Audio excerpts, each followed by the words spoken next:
Aadhaar card mobile ನಂಬರ್ನ ಮೊಬೈಲ್ನಲ್ಲೇ update ಮಾಡಬಹುದಾ, ಇಲ್ಲ ಆಧಾರ್ ಸೆಂಟ್ರಿಗೆ ವಿಸಿಟ್ ಮಾಡಬೇಕಾ? ಯಾವ ರೀತಿ ಮಾಡೋದು, ಹೇಗ್ ಮಾಡೋದು? Hi guys, welcome back to tech ಸಂಸದ.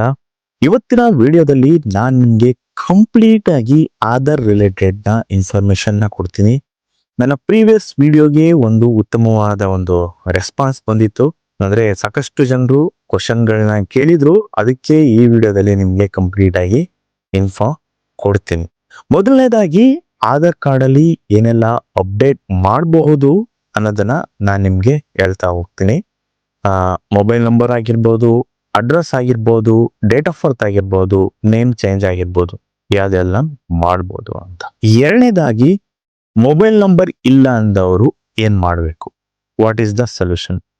ಅವರು ಆಧಾರ್ ಸೆಂಟರ್ಗೆ ವಿಸಿಟ್ ಮಾಡ್ಬೇಕಾ ಬೇಡವಾ? ಮೂರನೇದಾಗಿ ಮೊಬೈಲ್ ನಂಬರ್ ಕಳೆದೋಗಿದೆ ಅಥವಾ ರಾಂಗ್ ಮೊಬೈಲ್ ನಂಬರ್ ಇದೆ, ಅದಕ್ಕೆ ಏನ್ ಮಾಡಬೇಕು? ಕೊನೆಯದಾಗಿ ಆಧಾರ್ ಸರ್ವಿಸ್ ಸೆಂಟರ್ನ ಯಾವ ರೀತಿಯಾಗಿ ಐಡೆಂಟಿಫೈ ಮಾಡೋದು, ನಿಮ್ಮ ಹತ್ತಿರದ ಆಧಾರ್ ಸೆಂಟರ್ನ ಗೂಗಲ್ ನಲ್ಲಿ ಯಾವ ರೀತಿಯಾಗಿ. ಮೊದಲಿಗೆ ನಿಮ್ಮ ಹತ್ರ ಆಧಾರ್ ಅಪ್ಲಿಕೇಶನ್ ಇತ್ತು ಅಂದ್ರೆ ನೀವು ನೇರವಾಗಿ ಅಪ್ಲಿಕೇಶನ್ ಓಪನ್ ಮಾಡ್ಕೊಂಡು, ನಾನಿಲ್ಲಿ ಪಿನ್ ಸೆಟ್ ಮಾಡಿದ್ದೀನಿ, ಲಾಗಿನ್ ಆದ್ರೆ ಮೊಬೈಲ್ ನಲ್ಲಿ ನಾವು ಏನೆಲ್ಲ ಅಪ್ಡೇಟ್ ಮಾಡ್ಬೋದು ನೋಡೋಣ. ಇಲ್ಲಿ ಸರ್ವಿಸಸ್ ಅಂತ ಇದೆಯಲ್ಲ, ಅದ್ರ ಮೇಲೆ ಕ್ಲಿಕ್ ಮಾಡಿದ್ರೆ ಮೊಬೈಲ್ ನಂಬರ್ ಅಪ್ಡೇಟ್ ಅಂತ ಇದೆ. ಮೊಬೈಲ್ ನಂಬರ್ ಅಪ್ಡೇಟ್ ಅಲ್ಲಿ ಎಷ್ಟು ಚಾರ್ಜಸ್ ಬರುತ್ತೆ ನೋಡಿ. 30 ದಿನ ಅಂತ ಇದೆ, ಮತ್ತೆ 75 ರೂಪಾಯಿ. Requirements new mobile number. Continue ಮಾಡಿದ್ರೆ ಮೊಬೈಲ್ ನಂಬರ್ ಕೇಳುತ್ತೆ.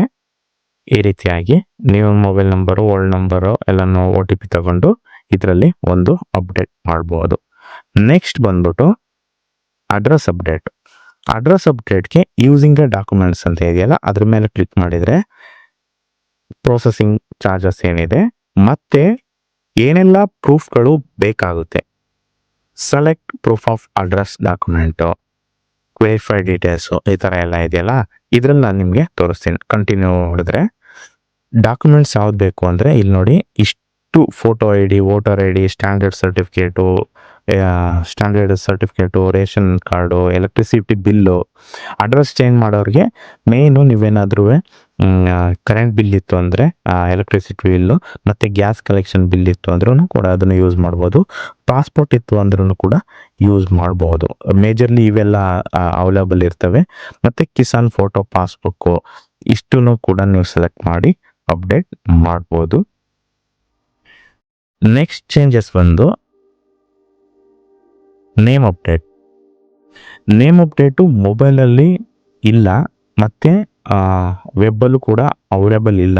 ಏನಕ್ಕೆಪ್ಪ ಅಂದರೆ ಇದನ್ನ ಆಥರೈಸ್ ಪರ್ಸನ್ ಓನ್ಲಿ ನೇಮ್ನ ವ್ಯಾಲಿಡೇಟ್ ಮಾಡಿ ಅಪ್ಡೇಟ್ ಮಾಡಬೇಕು. ಹಂಗಾಗಿ ಇದು ಸದ್ಯದಲ್ಲಿ ಅವೈಲೇಬಲ್ ಇಲ್ಲ. ನೆಕ್ಸ್ಟ್ ಬಂದ್ಬಿಟ್ಟು ಇಮೇಲ್ ID ಅಪ್ಡೇಟ್. ಇದನ್ನು ಕೂಡ ನಾವು ಮೊಬೈಲಲ್ಲಿ ಅಪ್ಡೇಟ್ ಮಾಡೋಕ್ಕಾಗಲ್ಲ, ವೆಬ್ಸೈಟಲ್ಲಿ ಅಪ್ಡೇಟ್ ಮಾಡಬಹುದು. ಮೊಬೈಲ್ ನಂಬರು ಮತ್ತೆ ಅಡ್ರೆಸ್ ಅಪ್ಡೇಟ್ ಮಾಡೋರಿಗೆ, ಕೆಲವರಿಗೆ ನೇಮ್ ಚೇಂಜ್ ಮಾಡಬೇಕು ಅಂದರೆ, ಅಡ್ರೆಸ್ ಅಪ್ಡೇಟ್ ಮಾಡಬೇಕು ಅಂದರೆ, ಮ್ಯಾರೇಜ್ ಆಗಿರ್ತಾರೆ, ಮದುವೆ ಆಗಿರ್ತಾರೆ, ಅವರೆಲ್ಲ ಏನು ಮಾಡಬೇಕು, ಆಧಾರ್ ಕಾರ್ಡಲ್ಲಿ ನಮ್ಮ ಹಸ್ಬೆಂಡ್ ನೇಮ್ ಬರುತ್ತಾ, ಫಾದರ್ ನೇಮ್ ಬರುತ್ತಾ ಅಂತ ಒಂದು ಕನ್ಫ್ಯೂಷನ್ಸ್ ಅಲ್ಲಿ ಇರುತ್ತೆ. ಸೊ ಹೊಸ ಅಪ್ಡೇಟ್ ಪ್ರಕಾರ ಆಧಾರ್ ಕಾರ್ಡಲ್ಲಿ ಯಾವುದೇ ರೀತಿಯಾದ ಒಂದು ಫಾದರ್ ನೇಮ್ ಆಗಿರಲಿ ಮತ್ತೆ ಹಸ್ಬೆಂಡ್ ನೇಮ್ ಆಗಿರಲಿ ಬರಲ್ಲ. ನೇಮ್ ಬಂದ್ಬಿಟ್ಟು ಯಾವ ರೀತಿಯಾಗಿ ಬರುತ್ತೆ ಅಂದರೆ, ನಮ್ಮ ಹೆಸರು ತೋರಿಸುತ್ತೆ, ಇವ್ ನೋಡ್ಬೋದು ಇಲ್ಲಿ ಯಾವ ರೀತಿ ಆಗಿದೆ ಅಂತ. ನೇಮು ಮತ್ತೆ ನಾನು ಡೈರೆಕ್ಟ್ ಆಗಿ ಅಡ್ರೆಸ್ ಬರುತ್ತೆ, ಯಾವ ಊರು ಯಾವಿದು ಅಂತ ತೋರಿಸುತ್ತೆ ಅಷ್ಟೇ. ಅದನ್ನ ಬಿಟ್ರೆ ನಿಮ್ಗೆ ಮಾಸ್ಕೋಡ್ ಟೈಪ್ ರೀತಿ ಬರುತ್ತೆ. ಇದು QR ಕೋಡಲ್ಲಿ ಯಾವ ರೀತಿ ಆಗಿದೆ ಮಾಸ್ಕೋಡ್ ಟೈಪ್ ಬರುತ್ತೆ. ಹಂಗಾಗಿ ಆಧಾರ್ ಕಾರ್ಡ್ ಅಪ್ಡೇಟ್ ಮಾಡಿಸೋರು ಯಾವುದೇ ರೀತಿಯಾದ ತಳಕ್ ಕೊಡಿಸ್ಕೋಬೇಕಾದ ಅವಶ್ಯಕತೆ ಇಲ್ಲ. ಫಾದರ್ ನೇಮ್ ಆಗಲಿ, ಹಸ್ಬೆಂಡ್ ನೇಮ್ ಆಗಲಿ ಬರಲ್ಲ. ಎಕ್ಸಾಂಪಲು XYZ ಅಂತ ಇತ್ತು, ಗಣೇಶ ಅವರ ಅಪ್ಪನ ಹೆಸರು ಬಂದ್ಬಿಟ್ಟು ರಾಘವೇಂದ್ರ ಅಂತ ಇತ್ತು ಅಂದ್ರೆ ನೇಮ್ ಬಂದ್ಬಿಟ್ಟು ಗಣೇಶ ಕೋ ರಾಘವೇಂದ್ರ ಅಂತ ಬರುತ್ತೆ. ಫಾರ್ ಎಕ್ಸಾಂಪಲ್ ಇವಾಗ ಮದುವೆ ಆಗಿರೋದಾದ್ರೆ ಶಿಲ್ಪಾ, ಅವ್ರ ಹಸ್ಬೆಂಡ್ ನೇಮ್ ಬಂದ್ಬಿಟ್ಟು ರವಿ ಅಂತ ಇತ್ತು ಅಂದ್ರೆ ಶಿಲ್ಪಾ ಕೇರ್ ಆಫ್ ರವಿ ಅಂತ ಈ ರೀತಿಯಾಗಿ ನೇಮ್ ಬರುತ್ತೆ. ಇವಾಗ ನಾವು ಡೆಸ್ಕ್ಟಾಪ್ ಮೋಡ್ ಹೋಗೋಣ. ಮೈ ಆಧಾರ್ ಅಂತ ಸರ್ಚ್ ಮಾಡಿದ್ರೆ ಮೈ ಆಧಾರ್ UIDA ಅಂತ ಇಲ್ಲಿ ಬರುತ್ತಲ್ಲ ನೋಡಿ, ಮೈ ಆಧಾರ್ UIDA.com ಅಂತ ಇದ್ರ ಮೇಲೆ ಕ್ಲಿಕ್ ಮಾಡಿ. ಮೈ ಆಧಾರ್ ಅಲ್ಲಿ ನಿಮ್ಗೆ ಈ ರೀತಿಯಾದ ಹೋಮ್ ಪೇಜ್ ಬರಬೇಕು. ನಿಮ್ಮ ರೈಟ್ ಹ್ಯಾಂಡ್ ಸೈಡ್ ಅಲ್ಲಿ ಹೆಬ್ಬೆಟ್ ಕಟಿಂಗ್ ಗುರುತಿರುತ್ತೆ, ಲಾಗಿನ್ ಅಂತ ಇರುತ್ತೆ. ಇದರಲ್ಲಿ ನೀವು ಹೋಮ್ ಪೇಜ್ ಅಲ್ಲೇ ನಿಮ್ಗೆ ಕೊಟ್ಟಿದ್ದಾರೆ ನೋಡಿ ಏನೇನೆಲ್ಲ ಆಪ್ಷನ್ ಇದೆ. ಡೌನ್ಲೋಡ್ ಆದ retrieve Aadhaar number, email ID verify ಮಾಡಿ, ಮೊಬೈಲ್ ನಂಬರ್ ವೆರಿಫೈ ಮಾಡಿ, ಡೆತ್ ಆಗಿದ್ರೆ ರಿಪೋರ್ಟ್ ಮಾಡಿ, ಡಾಕ್ಯುಮೆಂಟ್ಸ್ ಅಪ್ಡೇಟ್ ಮಾಡಿ, VID ಜನರೇಟ್ ಮಾಡೋದಕ್ಕೆ, ಲಾಕ್ ಮತ್ತೆ ಅನ್ಲಾಕ್ ಮಾಡ್ಬೋದು, ಮತ್ತೆ ಬ್ಯಾಂಕ್ ಸೀಡಿಂಗ್ನ ಚೆಕ್ ಮಾಡ್ಕೋಬೋದು. ಇದನ್ನೆಲ್ಲ ಒನ್ ಬೈ ಒನ್ ನೋಡೋಣ. ಮೊದಲಿಗೆ ನಾನು ನನ್ನ ಒಂದು ಆಧಾರ್ ಕಾರ್ಡಿಂದ ಲಾಗಿನ್ ಆಗ್ತಾ ಹೋಗ್ತೀನಿ.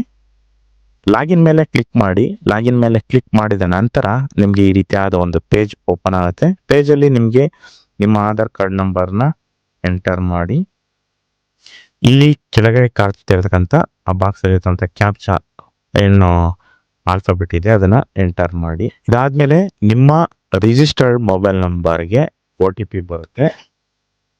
ಗಮನವಿಟ್ಟು ಯಾರ ಹತ್ರ ಮೊಬೈಲ್ ನಂಬರ್ ಆಲ್ರೆಡಿ ರಿಜಿಸ್ಟರ್ ಆಗಿರುತ್ತೆ ಅವ್ರು ಮಾತ್ರ ಆನ್ಲೈನ್ ಸರ್ವಿಸ್ನ ಯೂಸ್ ಮಾಡೋದಕ್ಕೆ ಆಗೋದು, ಬೇರೆಯವ್ರ ಕೈಲಿ ಆಗಲ್ಲ. ಯಾಕೆಂದ್ರೆ OTP ಅಥೆಂಟಿಕೇಶನ್ ಮಾಡಬೇಕಾಗುತ್ತೆ. ಸೊ ನಾನಿವಾಗ ಲಾಗಿನ್ ಆಗಿದ್ದೀನಿ. ಒಂದು ಸರ್ವಿಸ್ ಆಕ್ಟಿವ್ ಆಲ್ರೆಡಿ ಇದೆ ಅಂತ ತೋರಿಸ್ತಿದೆ. ಯಾಕೆಂದ್ರೆ ನಿಮ್ಮ ರೈಟ್ ಹ್ಯಾಂಡ್ ಡ್ಯಾಶ್ ಬೋರ್ಡ್ ಅಲ್ಲಿ ನೋಡಿ ಅಡ್ರೆಸ್ ಅಪ್ಡೇಟು ಇನ್ನೂ ಅಪ್ಡೇಟ್ ಆಗಿಲ್ಲ ಅಂತ ತೋರಿಸ್ತಿದೆ. ಇದರಲ್ಲಿ ವ್ಯೂ ಅಂತ ಇದೆಯಲ್ಲ, ಇಲ್ಲಿ ಡ್ರಾಫ್ಟ್ ಮೇಲೆ ಅಥವಾ ಇಲ್ಲಿ ರೆಸ್ಯೂಮ್ ಮೇಲೆ ಕ್ಲಿಕ್ ಮಾಡಿದ್ರೆ ಹೌಸ್ ನಂಬರು, ಹೌಸ್ ರೋಡು, ಇದಕ್ಕೆ ಸಪೋರ್ಟಿಂಗ್ ಡಾಕ್ಯುಮೆಂಟ್ಸ್ ಏನೇನ್ ಬೇಕಾಗುತ್ತೆ ಅಂದ್ರೆ ಮ್ಯಾನುವಲ್ ಅಪ್ಲೋಡ್ ಅಂತ ಇದೆ.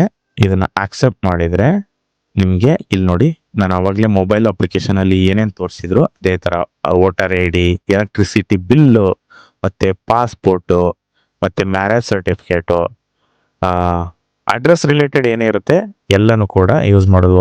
ಲಾಸ್ಟ್ 6 ಮಂತ್ ಬ್ಯಾಂಕ್ ಸ್ಟೇಟ್ಮೆಂಟು, ಇದನ್ನೆಲ್ಲನೂ ಯೂಸ್ ಮಾಡ್ಕೊಂಡು ನೀವು ಅಡ್ರೆಸ್ನ ಅಪ್ಡೇಟ್ ಮಾಡ್ಬೋದು. ಇಲ್ಲಿ ಅಡ್ರೆಸ್ನ ಅಪ್ಡೇಟ್ ಮಾಡಿ ನೆಕ್ಸ್ಟ್ ಮೇಲೆ ಕ್ಲಿಕ್ ಮಾಡಿದ್ರೆ ಪೇಮೆಂಟ್ ಹೋಗುತ್ತೆ, ಡೈರೆಕ್ಟ್ ನೀವು ಪೇ ಮಾಡ್ಬೋದು.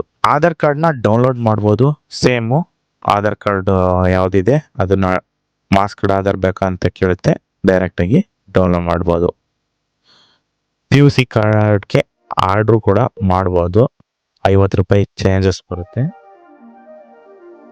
ಅರೌಂಡ್ 50 ರುಪೀಸ್ 75 ರುಪೀಸ್ ಇವಾಗ ನೋಡಿ, ಸಾರಿ 75 ರುಪೀಸ್ ಇದೆ. ಈ ಅಮೌಂಟ್ನ ನೀವು ಪೇ ಮಾಡಿದರೆ PVC ಕಾರ್ಡು ಕೂಡ ಆರ್ಡರ್ ಮಾಡ್ಬೋದು. ಡಾಕ್ಯುಮೆಂಟ್ ಅಪ್ಗ್ರೇಡ್ ಮಾಡೋದಕ್ಕೆ ಅಥವಾ ಅಪ್ಡೇಟ್ ಮಾಡೋದಕ್ಕೆ, ಪ್ರೂಫ್ ಆಫ್ ಐಡೆಂಟಿಫಿಕೇಶನ್ ಮಾಡಬೇಕು ಅಂದರೆ ಇದಕ್ಕೆ ಇದು ಕಂಪ್ಲೀಟ್ಲಿ ಫ್ರೀ ಆಗಿರುತ್ತೆ. ಯಾಕೆಂದರೆ ಇದರಲ್ಲಿ ನಿಮಗೆ ಪ್ರೂಫ್ ಆಫ್ ಐಡೆಂಟಿಟಿ ಒಂದು ಬರುತ್ತೆ ಮತ್ತು ಪ್ರೂಫ್ ಆಫ್ ಅಡ್ರೆಸ್ ಬರುತ್ತೆ. ಇವೆರಡನ್ನು ಕೂಡ ನೀವು ವೆರಿಫೈ ಮಾಡಿ ಅಪ್ಡೇಟ್ ಮಾಡ್ಬೋದು.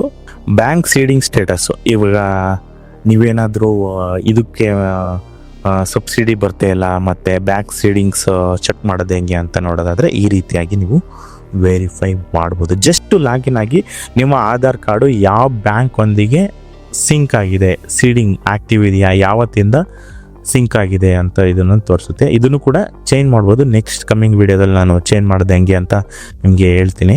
ಬಯೋಮೆಟ್ರಿಕ್ನ ಲಾಕ್ ಮತ್ತೆ ಎನಬಲ್ ಮಾಡ್ಬೋದು. ಸಮ್ಟೈಮ್ಸು ನಿಮ್ಮ ಬಯೋಮೆಟ್ರಿಕ್ ನಿಮ್ಮ ಆಧಾರ್ ಕಾರ್ಡಿಂದ ಬೇರೆಯವರು ಆಕ್ಸೆಸ್ ಮಾಡೋದು, OTP ತಗೊಳ್ಳೋದು, ಇಲ್ಲ ಸಿಮ್ ತಗೊಳ್ಳೋದು, ಈ ಥರ ಮಾಡ್ತಾ ಇರ್ತಾರಲ್ಲ. ಸೊ ಆಲ್ವೇಸು ನೀವು ಲಾಕ್ ಮಾಡೋ ಅಂಥ ಆಪ್ಷನ್ನ ಇಟ್ಕೊಳ್ಳಿ. ಲಾಕ್ ಮಾಡಿ ಇಟ್ಕೊಂಡ್ರೆ ನಿಮಗೆ ಅನುಕೂಲ ಆಗುತ್ತೆ. ನಾನು ಇದನ್ನ ಎಕ್ಸಾಂಪಲ್ ತೋರಿಸ್ತೀನಿ. ನೆಕ್ಸ್ಟ್ ಮೇಲೆ ಕ್ಲಿಕ್ ಮಾಡಿದರೆ ಇಲ್ಲಿ ಪ್ಲೀಸ್ ಸೆಲೆಕ್ಟ್ ಟು ಲಾಕ್ ಅಂತ ಇರುತ್ತೆ. ಜಸ್ಟ್ ಅಂಡರ್ಸ್ಟ್ಯಾಂಡ್ ಮೇಲೆ ಕ್ಲಿಕ್ ಮಾಡಿ ನೆಕ್ಸ್ಟ್ ಹೊಡೆದ್ರೆ ಇವಾಗ ನಿಮ್ಮ ಅಕೌಂಟು ಆಧಾರ್ ಕಾರ್ಡಲ್ಲಿ ಲಾಕ್ ಆಗಿದೆ ಅಂತ. ನೆಕ್ಸ್ಟ್ ಟೈಮ್ ಆದರೆ ನೀವೇನಾದರೆ ವೆರಿಫೈ ಮಾಡಬೇಕು ಅಂದರೆ ಅನ್ಲಾಕ್ ಮಾಡ್ಕೊಂಡಾದ್ಮೇಲೆ ಯೂಸ್ ಮಾಡೋಕ್ಕಾಗೋದು, ಅಥವಾ OTP ವ್ಯಾಲಿಡೇಷನ್ ಇಲ್ದೇ ಏನೂ ಮಾಡೋದಕ್ಕೆ ಆಗೋದಿಲ್ಲ. ಸೊ ನೋಡಿದ್ರಲ್ಲ, ಇಷ್ಟು ಸ್ಟೇಟಸ್ನ ನೀವು ಈಸಿಯಾಗಿ ಮೊಬೈಲ್ ನಂಬರ್ ನಿಮ್ಮ ಹತ್ರ ಇತ್ತು ಅಂದರೆ ನೀವು ಆನ್ಲೈನಲ್ಲಿ ಯೂಸ್ ಮಾಡ್ಕೊಂಡು ನಿಮ್ಮ ಕಂಪ್ಯೂಟರ್ ಅಥವಾ ಮೊಬೈಲ್ನಲ್ಲಿ ಯೂಸ್ ಮಾಡ್ಕೊಂಡು ಅಪ್ಡೇಟ್ ಮಾಡ್ಬೋದು. ನೆಕ್ಸ್ಟ್ ಬಂದ್ಬಿಟ್ಟು ನನ್ನ ಹತ್ರ ಮೊಬೈಲ್ ನಂಬರ್ ಇಲ್ಲ, ಕಳೆದೋಗಿದೆ, ನಾನು ಏನು ಮಾಡಬೇಕು ಅಂದರೆ Aadhaar service centre near by ಎಲ್ಲಿದೆ. ಕೆಲವೊಂದು ಟೈಮಲ್ಲಿ ನಾಡ ಕಚೇರಿ ಇತ್ತಲ್ಲ, ಅಟಲ್ ಜಿ ಸ್ನೇಹಿ ಕೇಂದ್ರ ಏನಿರುತ್ತೆ ಆಲ್ಮೋಸ್ಟ್ ಅಲ್ಲೇ ಮಾಡ್ತಾ ಇದ್ದಾರೆ ಇವಾಗ. ಸೊ ನೀವು ಅದನ್ನು ನಿಮ್ಮ ನಿಯರ್ ಬೈ ಸೆಂಟ್ರ್ ಚೆಕ್ ಮಾಡ್ಕೋಬೇಕು ಅಂದರೆ UIDAI.gov.in/en/ ಇದ್ರ ಮೇಲೆ ಈ URL ನ ಸರ್ಚ್ ಮಾಡಿದ್ರೆ ನಿಮ್ಗೆ ಈ ರೀತಿಯಾದ ಒಂದು ಪೇಜ್ ಕಾಣಿಸುತ್ತೆ ನೋಡಿ. ಇದೇ ರೀತಿಯಾದ ಪೇಜ್ ಇರುತ್ತೆ. ಸೊ ಇಲ್ಲಿ ಮೈ ಆಧಾರ್ ಮೇಲೆ ಜಸ್ಟ್ ನಿಮ್ಮ ಕರ್ಸರ್ನ ಮೂವ್ ಮಾಡಿದ್ರೆ ಗೆಟ್ ಆಧಾರ್ ಅಂತ ಇದೆಯಲ್ಲ, ಅಲ್ಲಿ ಬುಕ್ ಆನ್ ಅಪಾಯಿಂಟ್ಮೆಂಟ್ ಅಂತ ಇದೆ ನೋಡಿ. ಇದ್ರ ಮೇಲೆ ಕ್ಲಿಕ್ ಮಾಡಿದ್ರೆ ಈ ರೀತಿಯಾದ ಒಂದು ಪೇಜ್ ಓಪನ್ ಆಗುತ್ತೆ, ಲೋಡ್ ಆಗ್ತಾ ಇದೆ. ಸೊ ಇಲ್ಲಿ ನಿಮ್ಗೆ with mobile OTP with email OTP ಅಂತ 2 ಆಪ್ಷನ್ ಇದೆ. ಇವಾಗ ನನ್ನ ಹೆಸರಲ್ಲಿ ನಾನು ಸರ್ಚ್ ಮಾಡ್ತಾ ಇದ್ದೀನಿ. ಇದೇ ನಂಬರ್ಗೆ ಮೊಬೈಲ್, ಇದು ಯಾವ್ದು ನಂಬರ್ ಆದ್ರೂ ಆಗಿರ್ಬೋದು, ನಿಮ್ಗೆ ಆಧಾರ್ ನಂಬರೇ ಆಗಿರ್ಬೇಕು ಅಂತ ಏನಿಲ್ಲ. OTP ನ ಸೆಂಡ್ ಮಾಡಿದ್ರೆ OTP ಬರುತ್ತೆ. ಆ ಮೊಬೈಲ್ ನಂಬರ್,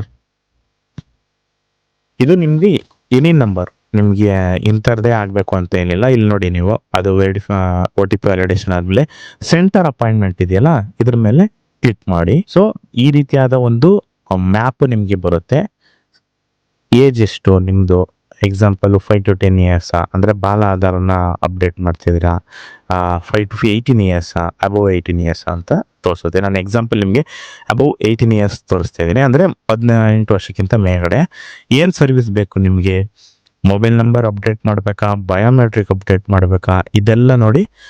ನ್ಯೂ ಎನ್ರೋಲ್ಮೆಂಟ್ ಅಂದರೆ ಹೊಸ ಕಾರ್ಡ್ ರಿಜಿಸ್ಟರ್ ಮಾಡೋದಕ್ಕೆ, ಹೊಸ ಆಧಾರ್ ಕಾರ್ಡ್ಗೆ update, mobile number, document, address ಇರ್ಬೋದು, ಎಲ್ಲನೂ ಇಲ್ಲಿ ಅಪ್ಡೇಟ್ ಮಾಡಬೇಕಾಗತ್ತೆ. ನೀವು ಮೊಬೈಲ್ ನಂಬರ್ ಹೊಸ್ದಾಗಿ ಆಡ್ ಮಾಡ್ತಾಯಿದ್ದೀರಿ ಅಥವಾ ಅಡ್ರೆಸ್ ಅಪ್ಡೇಟ್ ಮಾಡ್ತಾಯಿದ್ದೀರಿ ಅಂದರೆ 2ನೇ ಆಪ್ಷನ್ನ ಚೂಸ್ ಮಾಡ್ಕೊಳ್ಳಿ. Next proceed for centre selection ಅಂತ ಇದೆಯಲ್ಲ, ಇದರಲ್ಲಿ ಜಸ್ಟು ಕ್ಲಿಕ್ ಮಾಡಿ. ಎಲ್ಲನೂ ತೋರಿಸುತ್ತೆ. ಕರ್ನಾಟಕ, ನಾನು ಇವಾಗ ಇಲ್ಲಿ ಕರ್ನಾಟಕ ಚೂಸ್ ಮಾಡಿ, ನಾನಿಲ್ಲಿ ಮೈಸೂರು ಅಂತ ಚೂಸ್ ಮಾಡ್ತಾ ಇದ್ದೀನಿ.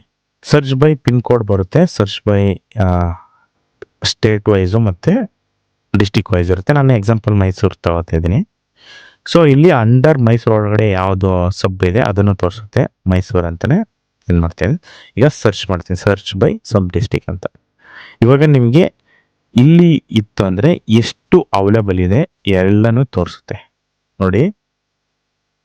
ASK ವಿಜಯನಗರ ಆಧಾರ್ ಸೇವಾ ಕೇಂದ್ರ ಮತ್ತು ASK ಮೈಸೂರು, ಇವೆರಡು ಇದರಲ್ಲಿ ನಿಮಗೆ ಕಂಪ್ಲೀಟ್ ಆಗಿ ನಿಮ್ಮ ಆಧಾರ್ ಕಾರ್ಡು ಡಿಲೀಟ್ ಆಗಿದೆಯಾ ಇಲ್ಲ ಬ್ಲಾಕ್ ಆಗಿದೆಯಾ, ಈ ಪ್ಲೇಸಲ್ಲಿ ಹೋಗಿ ನೀವು ಕಂಪ್ಲೀಟ್ ಆಗಿ ಅಪ್ಡೇಟ್ ಮಾಡ್ಕೋಬಹುದು. ಇದು ನಾನು ನಿಮಗೆ ಮೈಸೂರನ್ನ ಎಕ್ಸಾಂಪಲ್ ಆಗಿ ತಗೊಂಡಿರೋದು.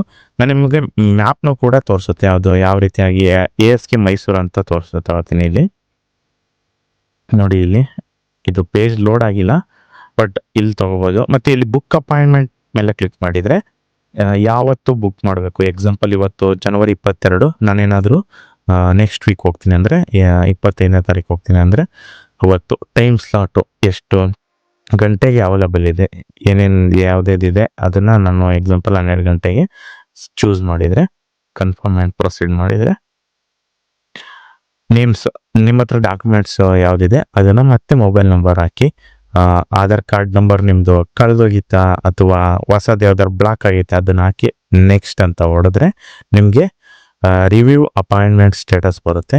ನಾನಿಲ್ಲಿ ಆಸ್ ಪರ್ ದ ಡೀಟೇಲ್ಸ್ ಏನಿದೆ ಅದನ್ನು ಅಪ್ಡೇಟ್ ಮಾಡ್ತೀನಿ. ನೋಡಿದ್ರಲ್ಲ, ಈ ರೀತಿಯಾಗಿ ನೀವು ನಿಮ್ಮ ಹತ್ರದ ಒಂದು ಆಧಾರ್ ಸೇವಾ ಕೇಂದ್ರನ ನೋಡ್ಕೋಬಹುದು. ಇದು ಮೇನ್ಲಿ ಆಧಾರ್ ಅವರು ಮ್ಯಾನೇಜ್ ಮಾಡ್ತಾ ಇರ್ತಕ್ಕಂಥ UID ಏನಿದೆಯಲ್ಲ ಅವರೇ ಡೈರೆಕ್ಟಾಗಿ ಮಾಡ್ತಾ ಇದ್ದಾರೆ.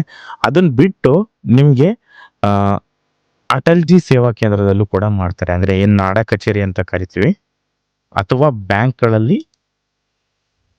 ಜನರಲಿ ನೀವೇನಾದ್ರೂ ನಿಮ್ಮ ಪ್ಲೇಸಲ್ಲಿ ಇಲ್ಲ ಅಂದರೆ ಆಧಾರ್ ಎನ್ರೋಲ್ ಸೆಂಟರ್ ಇಲ್ಲ ಅಂತ ಅಂದರೆ ಜನರಲಿ ಅಟಲ್ಜಿ ಸೇವಾ ಕೇಂದ್ರ, ನಾಡ ಕಚೇರಿ ಏನಿರುತ್ತೆ ಅಲ್ಲಿ ಮಾಡ್ತಾರೆ. ಅದನ್ನ ಬಿಟ್ಟು ಈ ಬ್ಯಾಂಕ್ಗಳಲ್ಲಿ ಕೆಲವೊಂದು SBI ಬ್ಯಾಂಕು ಮತ್ತು ಕರ್ನಾಟಕ ಬ್ಯಾಂಕು, ವಿಜಯ ಬ್ಯಾಂಕ್ಗಳಲ್ಲಿ ಆಲ್ಮೋಸ್ಟ್ ಮಾಡ್ತಾರೆ. ಅದಾದಮೇಲೆ ಪೋಸ್ಟ್ ಆಫೀಸ್ಗಳಲ್ಲಿ ಮಾಡ್ತಾರೆ. ಬೆಂಗಳೂರಲ್ಲಿ ಇತ್ತು ಅಂದರೆ ಬೆಂಗಳೂರಿನಲ್ಲಿ 100% ಮಾಡ್ತಾರೆ. ಅವರು ಕೂಡ ಅದರಲ್ಲೂ ಕೂಡ ನೀವು ಹೋಗಿ ಹತ್ತಿರದ ವಿಸಿಟ್ ಸೆಂಟರ್, ಎನ್ರೋಲ್ಮೆಂಟ್ ಸೆಂಟರ್ ಏನಿದೆ ಅಲ್ಲಿ ಹೋಗಿ ನೀವು ನಿಮ್ಮ ದಾಖಲೆಗಳನ್ನು ಒದಗಿಸಿ ನೀವು ಅಪ್ಡೇಟ್ ಮಾಡ್ಕೋಬಹುದು. ಫೋನ್ ನಂಬರ್ ಇಲ್ಲ ಅಂದರೆ ನಿಮಗೆ ಆನ್ಲೈನ್ ಸರ್ವಿಸಸ್ಸು ಸಿಗೋದು ತುಂಬ ಕಷ್ಟ. ಮೊದಲು ಫೋನ್ ನಂಬರ್ನ ಅಪ್ಡೇಟ್ ಮಾಡ್ಕೊಳ್ಳಿ, ಅದಾದ ನಂತರ ಬೇರೆ ಏನೇನು ಡಾಕ್ಯುಮೆಂಟ್ಸ್ಗಳನ್ನ ಒದಗಿಸಿ ನಿಮ್ಮ ದಾಖಲೆಗಳನ್ನ ಡೈರೆಕ್ಟಾಗಿ ನೀವು ಫಿಸಿಕಲ್ ಸೆಂಟರ್ಗೆ ವಿಸಿಟ್ ಮಾಡಿ ನೀವು ಮೊಬೈಲ್ ನಂಬರು ಅಥವಾ ನಿಮ್ಮ ಡೀಟೇಲ್ಸ್ನ ಅಪ್ಡೇಟ್ ಮಾಡ್ಕೋಬಹುದು. ನೋಡಿದ್ರಲ್ಲ ಸ್ನೇಹಿತರೆ, ಈ ವಿಡಿಯೋ ನಿಮ್ಗೆ ತುಂಬಾ ಉಪಯುಕ್ತ ಆಗಿದೆ ಅನ್ಕೋತೀನಿ. ಇದೇ ತರ ವಿಡಿಯೋನ ಹೊಸದಾಗಿ ನನ್ನ ಚಾನಲ್ನಲ್ಲಿ ನೋಡಬೇಕು ಅಂದ್ರೆ ನನ್ನ ಚಾನಲ್ಗೆ ಸಬ್ಸ್ಕ್ರೈಬ್ ಮಾಡಿ, ನಿಮ್ಮ ಸ್ನೇಹಿತರೊಂದಿಗೆ ಈ ವಿಡಿಯೋನ ಹಂಚ್ಕೊಳ್ಳಿ. ವಿಡಿಯೋ ಇಷ್ಟ ಆಗಿದ್ರೆ ಒಂದು ಲೈಕ್ ಮಾಡಿ. ಮತ್ತೆ ಸಿಗೋಣ ಮುಂದಿನ ವಿಡಿಯೋದಲ್ಲಿ. ಹೇಳುವ